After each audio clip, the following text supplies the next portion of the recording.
문제달인 신의 손입니다. 직업상담사 2급 제3회 파이널 실전 테스트 1번에서 4번이에요. 주의사항을 말씀드릴게요. 제한 시간은 30분이고요. 반드시 제한 시간을 엄수해 주시기 바랍니다. 5초 후에는 문항이 자동적으로 넘어가니까 정지시킨 후에 문제를 푸시기 바래요. 매주 수요일과 토요일에 4문제에서 5문제씩 올릴 예정이니까 실점 점검해 보시기 바랍니다. 특히 직장을 다니시냐고 학습 시간이 많이 부족하신 분들 동영 문제 위주로 하시는 경우가 많은데, 동영 문제를 중점적으로 하시는 경우에는 반드시 이 실전 테스트 문제를 병행해서 학습해 주시기 바래요. 왜냐하면 동영 문제에는 20년도 3, 4회와 21년도 1, 2회 분이 반영이 안 된 거기 때문에 이 실전 테스트를 병행해서 학습해 주기를 바래요.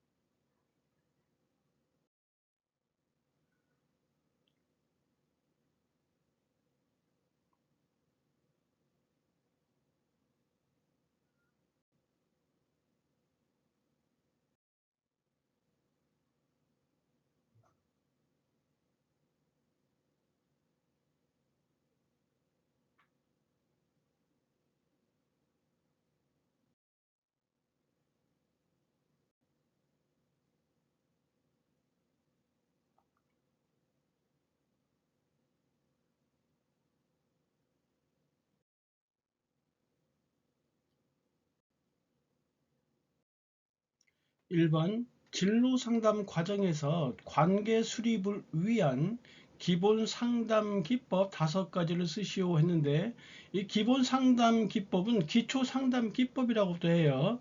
여러 가지가 있는데 그 중에서 5가지요. 대표적으로 공감이요. 내담자가 전달하려는 내용에서 더 나아가 내면적 감정까지도 반영하는 것이다. 수용, 상담자가 내담자의 얘기에 집중하고 있으며 내담자를 인격적으로 존중하고 있음을 보여주는 것이다.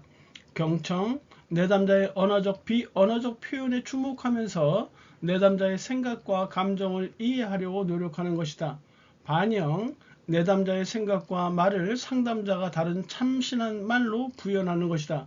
명료와 어떤 문제의 혼란스러운 감정과 갈등을 가려내어 분명히 해주는 것이다. 이렇게 7가지를 제시해 놨으니까요. 여기에서 각자 외우시기 편한 거 5개 뽑아서 해주시면 되고, 어떤 분들은 이 키워드 공감, 수용, 경청 이것만 쓰면 되지 않냐고 하는데, 칸이 만약에 굉장히 비좁을 때는 제목만 써도 되지만 그렇지 않고 내용까지 쓰는 경우도 있으니까 학습하실 때는 내용까지 완벽히 숙지하시기 바래요.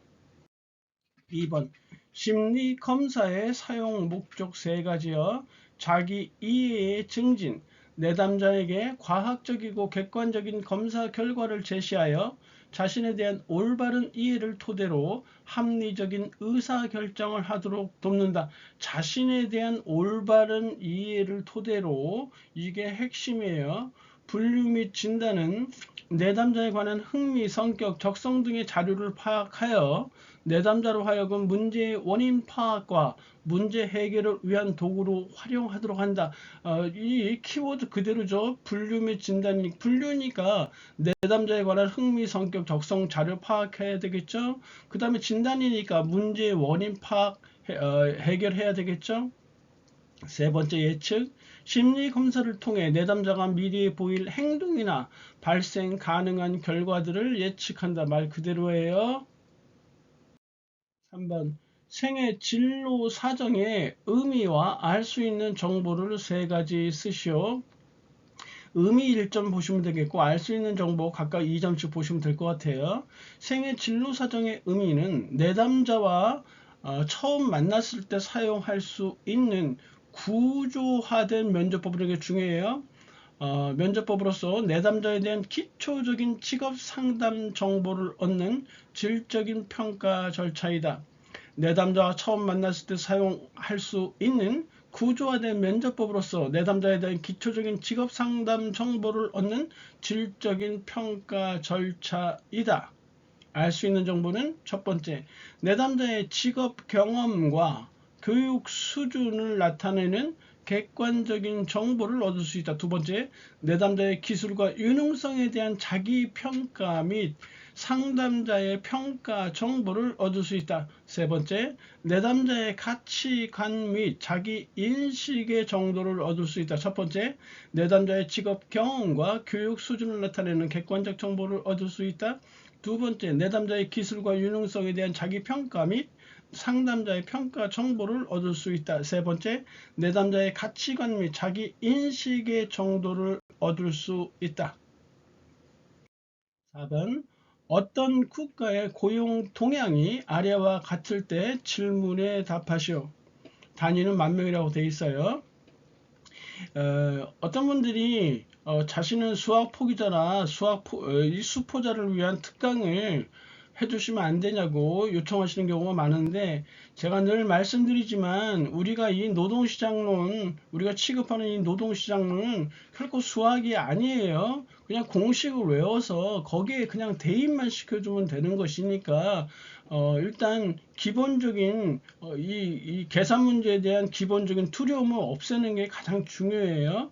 여기 우리가 나와 있는 이 실업률을 구하는 것인데, 실업률은 공식 외우면 되죠. 경제활동 인구수 분의 실업자 수 곱하기 100, 이거 하면 되는 것이에요. 경제활동 인구수는 나와 있으니까 문제는 실업자 수를 구하는 것인데, 실업자 수가 우리 제시된 질문에서 눈에 딱 보이질 않는단 말이에요. 그런데 우리가 이런 거 있어요. 경제활동 인구수는 취업자 플러스 실업자 수 이렇게 구했단 말이에요. 경제활동 인구수는. 그런데 취업자 수가 지금 눈엔 보이지 않지만 취업자 수가 곧 뭐냐면 임금 근로자 수 더하기 비임금 근로자 수가 이게 취업자 수예요. 그러니까 이거 외우시면 되는 거예요. 그래서 취업자 수는 임금 근로자 수 플러스 비임금 근로자 수 해서 330만 명이 딱 나온단 말이에요. 그렇다면 취업자 수가 330만이라고 이렇게 나와 있으니까 경제활동 인구수 350만 명이잖아요. 빼주면 실업자 수 이렇게 20만 명 딱 나오잖아요. 그냥 집어넣으면 되는 거예요. 그래서 350만 분의 20만 명 곱하기 100 하면 5.71% 소수 둘째 자리로 표시하라고 했으니까 5.71% 돼야 되고요. 어떤 분 전자계산기 누르는 방법 알려달라고 했는데 20만 나누기 350만 곱하기 100 하면 딱 나오는 거예요. 두 번째, 경제활동 참가율이요. 경제활동 참가율은 공식이 15세 이상 인구수분의 경제활동 인구수죠. 15세 이상 인구수는 생산 가능 인구수라고 하니까 같은 표현 잘 알아두시기 바래요. 생산 가능 인구수다. 그러면 여기서 15세 이상 인구수는요, 경제활동 인구수 플러스 비경제활동 인구수예요. 역시 공식이니까 외우면 되겠죠.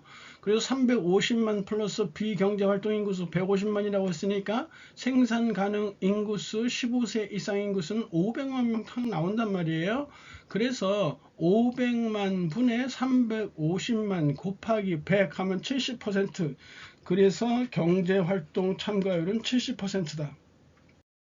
세 번째, 자영업주가 90만 명일 때 무급가족 종사자는 얼마냐 했는데, 이 비임금 근로자 수는 자영업자 수와 무급가족 종사자 수를 합친 거란 말이에요.